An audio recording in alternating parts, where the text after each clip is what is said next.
Alexandr Исавнин from the Internet Protection Society, who will talk about the Russian Internet regulation update about routing control. Okay, hello. I'll give you an approach from a country from another part of the world. So, Russia is a bit new country. It was created as an independent entity after the fall of Soviet Union. So we have regulations, and our internet regulated since that times. And how to regulate internet? Just copy-paste telephony regulations. So when the first regulations were written, they were just copy-paste regulations from telephony ITU regulation, and even it's not working, doesn't matter. In Russia we have, for example, licenses for service telematique. No one knows what is it, but license exists. By the way, why I'm presenting here? I used to be a network engineer, but lawyers in Russian companies usually think that everything is prohibited, and they lose their free will when see people in ranks. So I had to study regulation just to be able to explain to my bosses that we can do this easily somewhere. Back. Internet in Russia is regulated as public services network, so like all your telephony network is regulated. ITU, unfortunately, have no special regulations for internet as a public services network. So no, by laws, no regulatory document were written on this, but idea is still working. It brings some possibilities for end users. They have more protections than just ordinary customer protections. And also network operators have a bit more protection than just commercial companies providing services. Well, a little reference to previous presentation. In Russia, we have lawful intercept, which works as bulk wiretapping, and it's done on account of operators. In the beginning of 90s, the Ministry of Interior came to Telecommunication Ministry and say, we're a developing country, we have no money. Let operators pay for lawful intercept temporary. Okay, now operators pay for all regulatory initiatives. And unlike previous presentation, when you've seen the wiretapping orders goes to operator, in Russia, wiretapping works as a black box. Our law enforcement agencies doesn't believe operators. They think that they are just the same criminal groups as another. So operators does not control everything. All bulk wiretapping done by black boxes mostly. Lately, mostly in 2011, 2012, new regulation was approved. It was in the name of protecting child content blocking was implemented. It wasn't working correctly. It was not working successfully for the purposes it's intended, but it works as state-level censorship. And it also done on account of operators. It have automated control of blocking. It works transparently, so operators can be fined easily. More. A lot of regulation was developed for interest of law enforcement agencies. Operators must retain more data, have strict identification of users, provide access for law enforcement agencies, well, to FSB mostly, to their billing systems for FSB officers, to let them see all payments on registration data and everything else. Moreover, the so-called Yarovaya package introduces requirement for operators to store telecommunication messages, whatever it means, nowadays for 1 month, in 5 years for half of a year, to let law enforcement agencies get back and see what users have done. And again, everything on account of operators. Suddenly, I think it was during Yarovaya package approval, regulators noticed that providing commercial access to internet is not doesn't cover all subjects which provide something internet. It does not cover hosters well, so they introduced a lot of new regulatory subjects. For example, information distribution intermediaries, who got responsibilities slightly equivalent to operators. For example, to communicate with law enforcement agencies, have data retention, and provide information about users. Also, search engines are regulated for content blocking purposes, news feeds, etc., etc. Some of regulatory attempts in Russia have failed. For years, Russian government tried to regulate distribution of number resources like IP addresses and names. They were trying to find ways through ITU, but wasn't successful. Many years ago, there was an attempt, and there is a RIPE document, obsoleted RIPE document in RIPE store to create something like national internet registry. I think lucky this attempt was cancelled. Also, in Russia, there was an attempt to create regulations like current upload filters in European Union, but that had to be download filters. So operators had to determine copyrighted content and automatically get fee from a user. This thing was failed.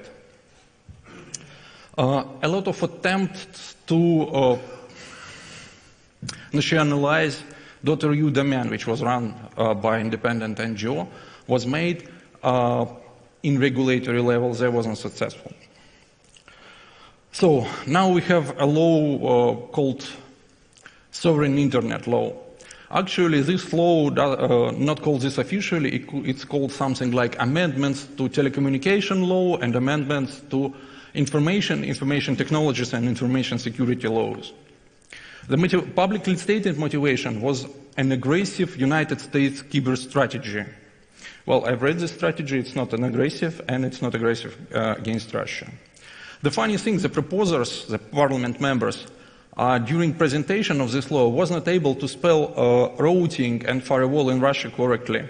So, well, they're just not authors of this law, they presented for some other interests. The fact that it is said that United States hacked virtual machines or servers placed outside of Russia and used by Russian troll funds. There was a publication, and this law was introduced very fast as a reaction to such activity. So, what brings these sovereign internet laws? For the first time in Russian regulation, and I think in all regulation in other worlds, the autonomous system number holders are regulated. So, if previously you had to sell your services somehow and getting money, and only in this case you needed telecommunication license, these regulations, if you own a network, and if you have autonomous system number, that doesn't mean that you need to provide services. You fall under regulation of this law. Also, the monitoring and control center for the internet is being created. That's well, not very usual, and not in the main idea of internet having the single control center. So, what obligations for IS holders, for holders of IS numbers? They had to follow rules of routing set by a regulator, that's Roskomnadzor in Russia. Apply correction to routing if regulators ask them.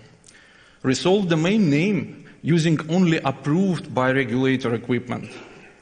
Follow continuity rules. Well, actually the whole legislation or whole intention for these regulations is provide continuity and stability for Russian internet in case of outsiders attacks. So autonomous system numbers holders have to follow continuity rules. They had to execute orders issued to control center. I think orders related to routing for sure. They had to use only registered IXPs. So this, I will tell a bit later, these regulations introduces registry of ISP, internet exchanges.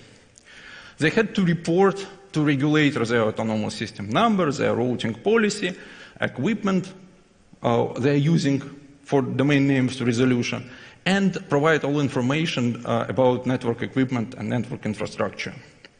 Also, if you're autonomous system number holder, now you have to install lawful intercept equipment, which is called SORM, and also to provide all information traditional operators had to provide to law enforcement agencies. And, well, that was a very popular thing among foreign journalists. You may be selected to participate in security, stability, continuity trainings. Very unusual set of obligations for autonomous system number holders. This law sets only frameworks. We were reading this law and counted that more than 30 regulatory documents and bylaws need to be written by different entities. Government itself, Ministry of Telecommunications, and regulators. Some of such documents related to security need to be agreed with Federal Security Agency. And legislation takes in force at the 1st November of this year. But since no work has started, at least publicly, Russia pretends to be a European country. So all regulatory documents and orders of governments need to be first published, publicly discussed, and only then they can take in force. More regulatory subjects introduced by this law. First of all, Internet exchange point. Internet exchange point need to register somehow. It also must connect only entities which comply to this law, so installed lawful very-typed equipment and other. And also Internet exchange point must comply requirements, security requirements and stability requirements, which will be set by regulator and security regulator. National domain name system is being introduced. One of this part is a list of domains of special interest, and another one, I've mentioned it, requirements for domain resolution equipment, hardware, software, whatever else. More information needs to be provided about cross-border telecommunication systems. Now Russia have a requirement for licensing construction works of telecommunication line through Russian border. Now a lot more information needs to be provided.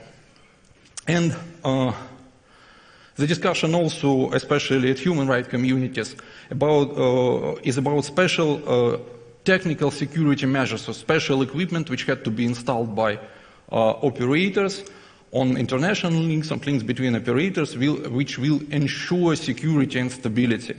But people think that it will be that at most it will be effective censorship system, because current blocking system is not works well. More questions about how the state will execute this law. We don't know yet, because regulatory documents need to be written. But it might be enforced routing registry, like most proposers in Russia was talking for years. And at a RIPE meeting in Copenhagen, I was warning about works which runs on these things. Maybe it would be BGP injections, something else. Maybe, well, Russian Post will send an order with this via snail mail. Possible negative impact. Internet is successful in self-regulation.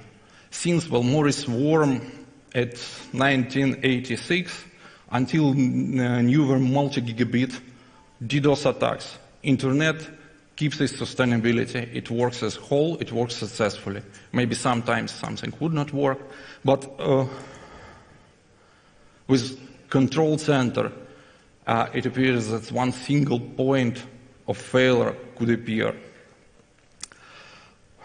At the time of implementation of content blocking system, we've seen that some of blockings were leaking and some routing were disrupted.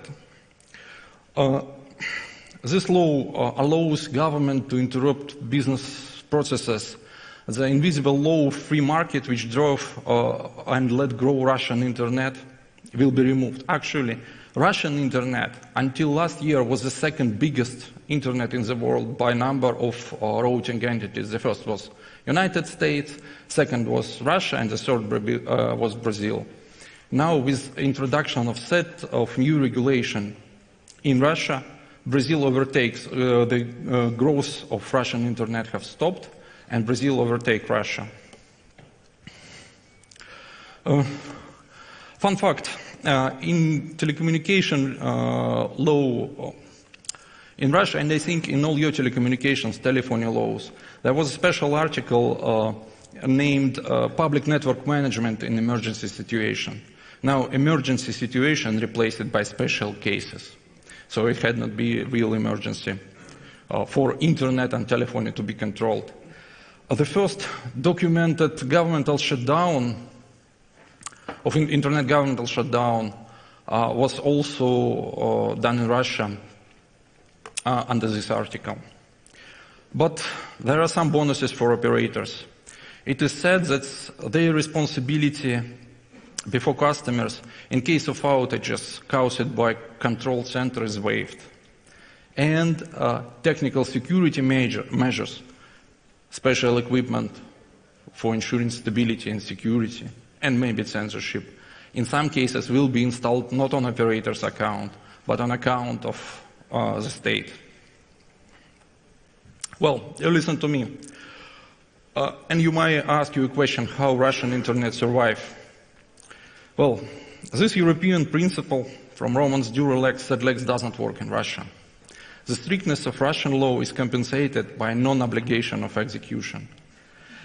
And no, really. It's a very popular Russian saying, I just tried to translate it. And you should mention that Russian laws are not written to be enforced, but they are written to make you guilty. Just to make a great source for corruption for officials, law enforcement, and others. Some notes of budgeting. For years, Russian regulator and Ministry of Telecommunication dreamed to repeat some job done by RIPE and CC. They want to know everything about routing. They want to know everything about IP addresses and autonomous system numbers usage. The most of this job is effectively done by self-regulated organization, RIPE and CC. And when looking on how much such work could cost, you may look at a budget of RIPE and CC. But, well, this is proposed budget for the first year for creation of control center. So you may compare numbers. I think, well, RIPE and CC is much more effective, even is located in much more costly Netherlands. Why it's important for you? Russia is ahead of regulation of internet, ahead of the whole world, because you see New Zealand created requirements for lawful intercept in 2013. We have it, I think, since 1993. So if Russia have done it, your government may decide that also can repeat it. Internet is global. We've seen that attempts of blocking content in some countries have leaked outside and caused some disruptions. And yes, you can't immigrate from this planet. Russia is your neighborhood, so you better have a good neighborhood anyway. So if you have more questions, please ask now. And maybe, well, I'm available the whole week. So, questions? Questions? No question session. It's clear. Okay.